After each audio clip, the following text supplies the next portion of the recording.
Going into the 8th grade, my life was extremely difficult, mostly because my mom wasn't really around and my father and I didn't even get along. Even though I had 4 other siblings, our relationships were weak and dysfunctional. Therefore, I felt like I was all alone. I felt like nobody cared about me. This really showed up at school.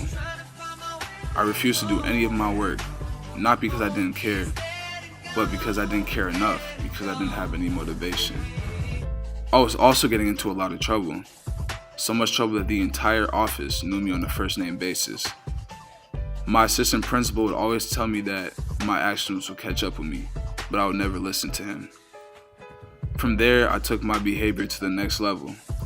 I started doing and selling drugs and banging. The people I hung out with were GDs or gangster disciples, so they blessed me into that. Deep inside, I knew what I wasn't doing was right, but I didn't have a way out until one day I met a person who was going to change my life. One of my good female friends, Jay Sean Parker, saw what I was going through and introduced me to John Warren, our school's middle-aged, light-skinned student learning advocate. Even though he didn't know me at the time, he sat me down and we had one of the realest conversations.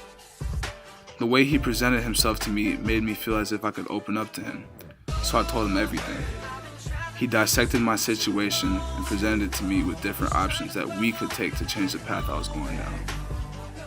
He promised me that he would help me through my tribulations and that we would never let me suffer like I previously was again. That meant the world to me, because he willingly stepped into the role of my father figure, which I really needed. This made all the difference for me, and I was about to turn my life around with his help.